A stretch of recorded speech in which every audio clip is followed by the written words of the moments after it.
Molt bon dia, benvinguts a Barcelona, al Cava Meeting, en aquest espai transformador d'idees, que és la Casa Rius.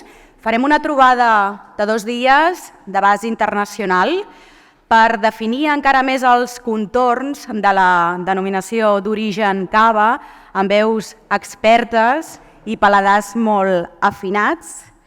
Más allá de los avances que se han articulado internamente en la denominación de origen cava en los últimos tiempos para incrementar su valor y también el prestigio con la nueva segmentación, clasificación, también el sello de elaborador integral, el cava busca estos días completar su plan estratégico para seguir ganando valor y visibilidad no solo a nivel nacional, sino también a nivel internacional, y lo hace de una manera atrevida, valiente, ampliando la mirada, escuchando y también aceptando las aportaciones que vamos a recibir a lo largo de estos 2 días, con el objetivo final de afinar más aún el relato y alcanzar una denominación de origen más cualitativa aún.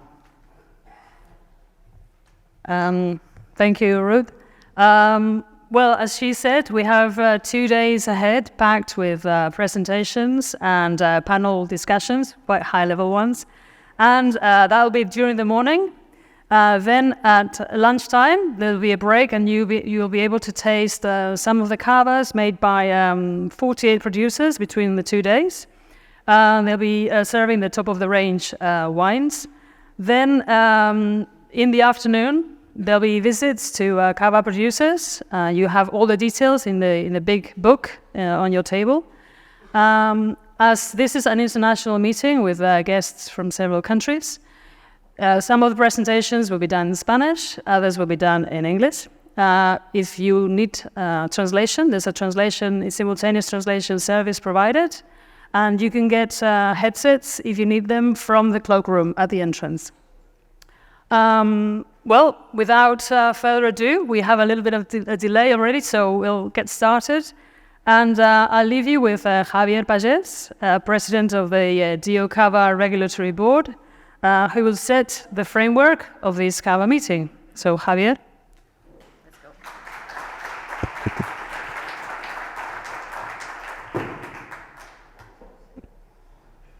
Yes. Bon día.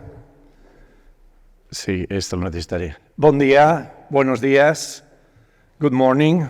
I'm going to be talking in English, not because it's my mother tongue, that you can see already, but because, I acknowledge we have quite a few people from other countries, and so I'll do my best to do it correctly. In fact, when I'm talking about countries, yesterday I started counting how many countries, and I don't yet know the answer, but certainly we're talking about 10 different countries or so that are present in this room, and that to us is very good, because Cava, as we'll see, is very international, and that's we can be congratulated by this. Also, I've seen the list of the people attending the event, the speakers, and I have to say that we have here a great group, one that I'm honored to be in front, and that you can hear about Cava and learn about Cava and get better opinions about Cava. So thank you very much for coming from all these different places. So thank you very much. And then you'll also be able, during this, as they said, you'll be able to taste many of the gems and long-age cavas we have, parajes, cavas de elaboradores integrales, grandes reservas, and many cavas from different origins and many different cavas. And you will be able to put faces to the cavistas, ¿no? De los elaboradores, the producers, when the ones that are here and the ones you'll be seeing when you visit the wineries, and also the product. That's the key thing. let me get started because time-wise, I guess I have to go fast. Let me talk, as you know, maybe before even here. I'm going to talk about three things, very barely, not long, but at least to leave something as an introduction. Cava has a long history, a history with, many difficulties. Cava life has always been, it's not something that comes so easy. We need to fight, to get our expertise and our qualities and our life. But that's what Cava is. We have a long history. And talk a little bit about what Cava is today, so you can put a quick face to Cava, and then Cava direction, where we are and where we are going. The beginnings is, some of you already know, and you can also read this in many different places, so I'm not adding anything, but I think it's good that you get to know. Wine history in many parts of Europe, wine history is very old. We have many civilizations, the Phoenicians, the Greeks, the Romans, who stayed with us many, many years. They worked in the vineyards, and they also traded, so, and then later on vineyards went down a little bit and came back later with the monks. So we have a long history behind us. And it was in 1729, it was previous to that Champagne is talking about method champenoise, not with Dom Perignon, but it is said also that in 1729 is when Champagne really established the method champenoise in a real modern way, in a real format, and then when they continue going on with all the houses that were in there. So that happens in the 18th century, and in the 19th century in Spain, some people were already experimenting with the method champenoise and trying to make sparkling wines with the method champenoise. But it was not until 1872 that Giuseppe Raventós pioneered the Cava industry. So he really made a bottle of Cava, sparkling wine, at the time by the method traditional method, and since then he started selling and continue, and other wineries around joined, and slowly this became a full sector. We are talking that the phylloxera that was at the time, all over Europe, phylloxera is what really forced to change many of the vines that were cultivated in the area. Many of the red wines disappear, and the three white varieties that today we know as Cava, Charrello, Macabeo, and Parellada, they became the autochthonous and typical varieties of the area.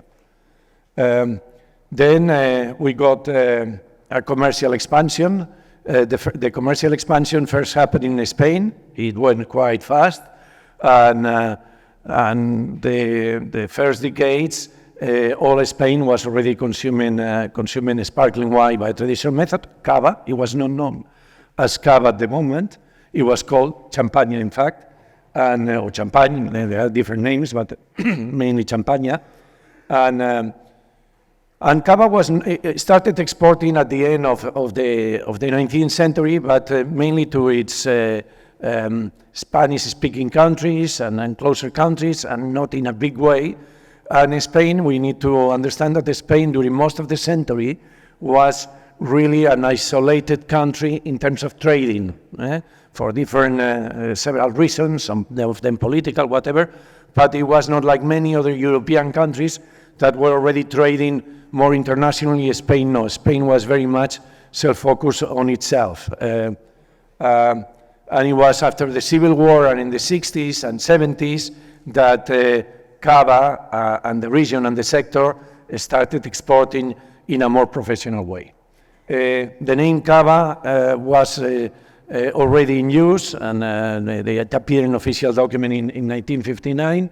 Then in 1972, we have to remember that in Spain it was called Champaña, and then by the agreement, the European agreement, and France and Spain and other countries, Spain stopped using the name Champagne.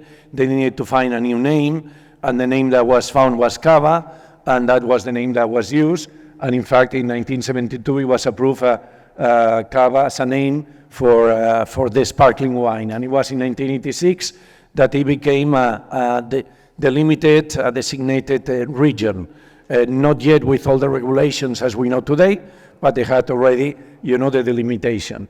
And it was in 1991 when Cava received the today's strict regulations that the traditional method has. And then when that happened as well, there were some wineries that were producing method champenoise outside the original region or the Catalonia region, and those wineries, they had already been using the name Cava because they had also had to stop using the name Champagne or whatever other name they were using, and they decided to use also the name Cava. And because they were using the name Cava, by the legislation, they were incorporated into the Cava region as well in 1991. So that's the history, as we know it. Well, the history continues, but that's a little bit what has set up the basis of today. Now let me talk about today, Cava facts. Well, Cava is committed to quality. Sometimes we need to say that because there are stereotypes about many of industries, and Cava has stereotypes. We'll see them, a few of them, But certainly we are committed to quality. If not, why a group of wineries have decided to go into the traditional method for more than 150 years when there are other methods that make your life much more easier, cost less money, of course, you need less resources in terms of time, in terms of managing your inventories, in terms of space, you don't need cavas to age your wines. And there are many temptations to go sometimes to not in cava, but there could be, to go into easier methods, and also that they, at the very beginning, the wines are very young and fresh, and consumers love that, and that's something important as well. So cava is committed to quality, has never changed, and it's there like that. And certainly there are great cavas in the region. There are great cavas. And a great cava sometimes says, well, but you are thinking, my friends, you think you make a sparkling wine as good as champagne. Well, it's always bad to start into comparisons, sister.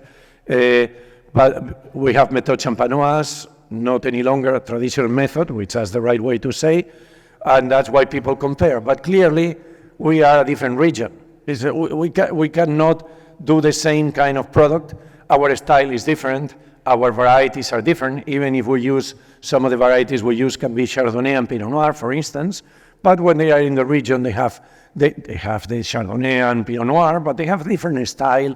And so we cannot compare necessarily cava and champagne, but certainly we make excellent sparkling wines that can be in any tasting and really stand out by themselves. We are a singular region. That's one of the reasons. For many years we have seen there has been vineyards in our region, and we are blessed by sun, light.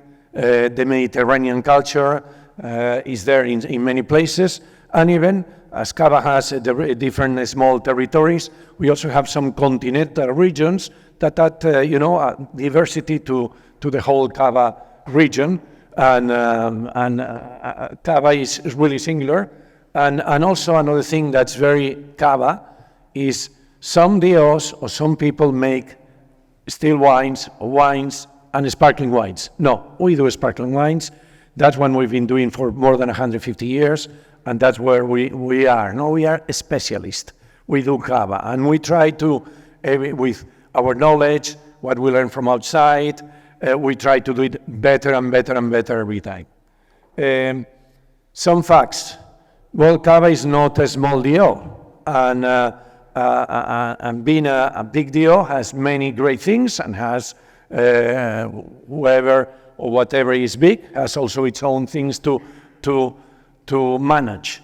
We are the second largest deal in Spain, and we are selling circa 250 million bottles. We are the number one deal from Spain exporting wines, and that's a characteristic of Cava. That's why I'm putting that here. Cava has an international mindset. Los cavistas, they are used to traveling and visiting customers in other countries, and try to get their products in other countries is part of their life. So they are used to different cultures, and it's part of their mentality. We are selling to more than 150 countries, and though, like in any place, 10 account for most of the sales, and our sales, 70% go to international markets. That's a lot to say. I mean, it's very few deals you will see with such a high percentage of a weighted international sales into their deal. It's a large territory. When I was saying that we are doing those bottles, we need hectares. So we're talking about 30,000, approx 1,000 hectares, and we are a deal. And a deal in the modern wine business has advantages and disadvantages. Some people do things without a deal, and if they do things well, that's a great thing for themselves.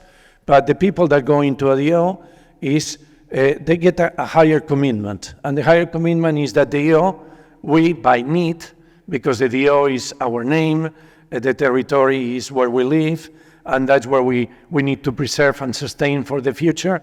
It's a commitment. We are committed to the territory, to its landscape, because it's part of our image, our reputation, and we need to care about social, economic, the environment as well, and protect the culture. So it's a commitment, and we are a deal, and clearly we say it out proudly.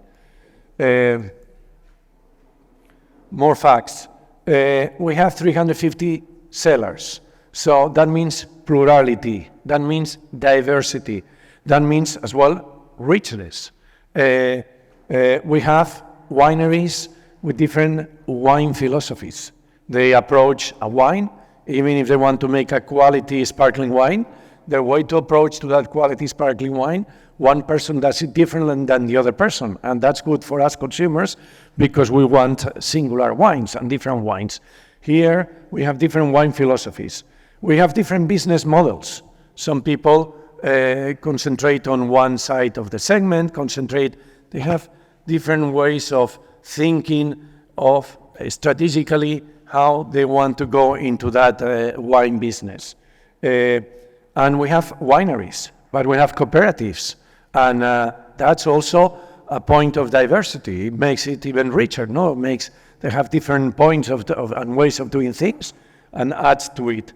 We have productores o elaboradores integrales that we'll taste later that are sitting here, no? So it's a different, again, mentality and philosophy. I'm not going to talk more about them because today we'll talk about them.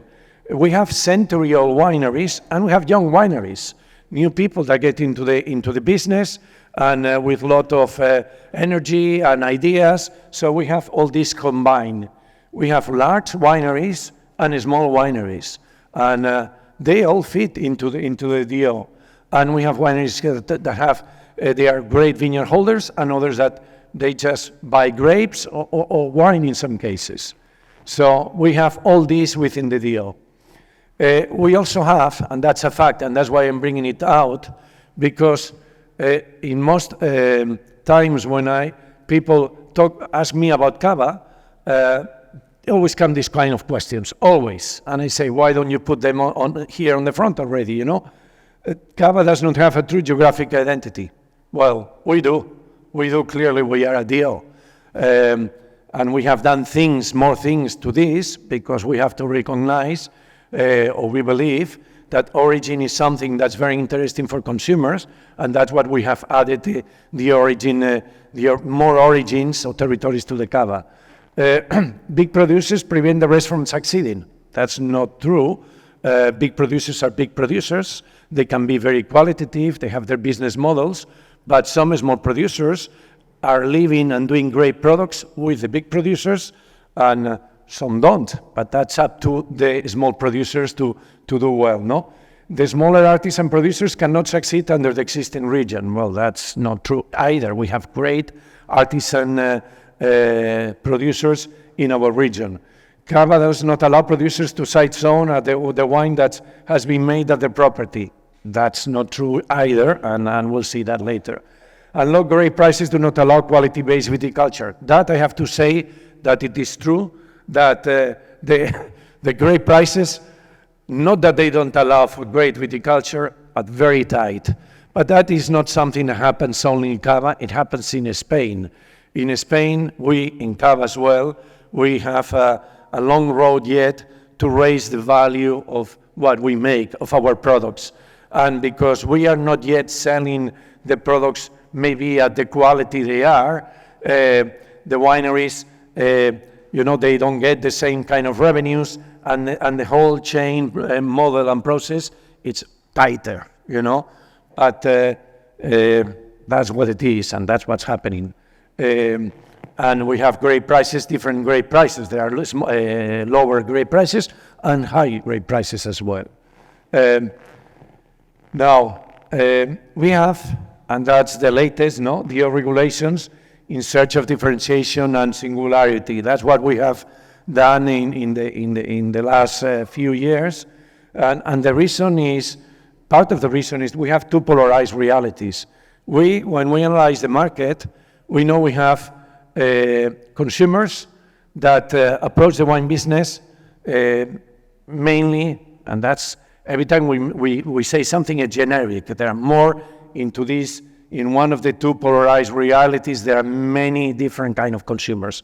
But generally speaking, we can say that once approach the wine with fun, in case of sparkling wines, they are looking for good quality, of course, and they are thinking about the happiness of the moment, the pleasure, and the celebration that the sparkling wine brings to them, And this is the bigger group of consumers in the wine business today. And then there are some consumers that are looking for quality sparkling wines or quality wines, that what they look behind is specific personalities, stories.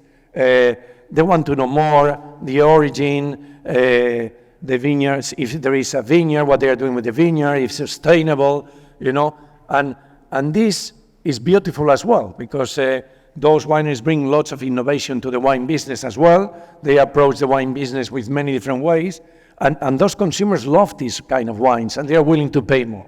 But that's a reality. So our wineries also, like in any other DO, need to opt for what is my strategic road, And some wineries in Cava play both. I have products that go to a larger market, and I have products also that excel, and I sell to those groups of people that love specific and special products, And some just specialize. No, I just want to be in this kind of segment, and I don't want to be in this kind of segment. This is why we started doing also the segmentation, Two different segments, Guarda, all of them Cavas, all of them traditional method. But Guarda, for us today, is, it has a less strict, it has all the traditional method normatives, but has the Cava, the Guarda Superior, has a more demanding regulations, Long aging plays a big role here. That's what Guarda, in fact, comes from the name of aging, In Spanish, guardar is to keep something for a long time. So Guarda Superior is long aging Cavas. And the vineyards play a major role as well. So all the normative go into the winemaking, but they also go into the vineyard base, And we have organic vineyards, and all this regulation was added on top. Cava was already working on this with Cavas de Paraje, which you also know, which are Cavas that in this case, they are known for their Paraje, because the Paraje is something that's exceptional. and the winemaking that's behind also has to be exceptional. And then we also, and it's important even if it's at the bottom, we also set up the 4 zones, because as I said before, origins is important to the consumers. Origins is important to anybody that likes the wine business. And we have 4 zones, and even in those zones we have 7 sub-zones. I'm not going to talk about them because they are written outside, and we can talk more about that. No, in Cava, like in any other good region, many projects. Some the wineries, the vineyards, and alone, together in collaboration, through institutions, through associations, with university, with research companies. There are many works. The first thing is, this is not a work, this is a movement. There is a strong organic movement within the Cava region, very strong one. We know that Guarda Superior has to be organic, but there is a strong organic movement everywhere in the Cava region. There is root stock and varietal selection. People are trying to experimenting with the vineyards, their soil, and the varietal expression. So all this is really, it's a work of years, you know. Some people are making wines, sparkling wines made out of all vines. Others are, on the work of long aging with different varieties, and experimenting, and then also with different assemblage, works with different yeast, works with different wine recipes, fermentation, works with Brut Nature. Brut Nature is very specific to Cava. You don't need to add dosage. That's a singularity of the region. It happens that in our case, in our regions, Brut Natures work very well. It's very singular, as I said before, so that there's work on that. Works, and also works, there are wineries, there are companies. We care about the territory, as we said. So there are works on CO waste, carbon footprint, water optimization, and renewable energies. All this is, happening in the region. And of course, the DO certification and guarantee that we all give to all the normatives and things that are happening within Cava. So direction. Here, in fact, I'm going to be very short, not because we don't have a direction, because we have already been seeing the direction. The direction, I've already talked, because we started this process. Cava is very long, but we have started this process, and the first thing is our commitment to quality, and the second thing is we are ambitious. We want to be with the best. We think we can make cavas that are as good as many other good quality sparkling wines with our own style. So we want to be with the best. And then clearly we have a job behind us. It doesn't happen overnight, but that to raise Cava value and perception. And that's our job, and that's what we are doing in the DO, and that's what all the wineries and everybody working in the Cava is doing, no? And acknowledging consumers drinking Cava, and the one that needs different. So, but we need to put all this into the reality of our DO and any other DO, And the future is to continue providing each segment with more singularity and direction. So we have the 2 segments. The segment of Guarda Superior, we want to continue strengthening this segment. Because, as I said, this small segment is always going to be a small segment. Why? Because there are less consumers interested in those, cavas with soul, with personality, and, and long aging, and that takes a lot of time. But there are consumers, fortunately, that love this, And we are only going to strengthen this segment that they are, and then this segment is a positive contributor to the DO in terms of reputation. So it's whatever we do in this segment is good for the whole Cava region. And Cava, what we need to give the Cava, the Guarda, is stick to quality, traditional method, but be flexible and be competitive as well. So that's what we'll continue working on. And that's the end of my, I don't know about timing, but I started late. So I hope I thank you very much. I don't want to entertain myself. I could continue talking, but that's not, my time is gone. Thank you very much. Yeah.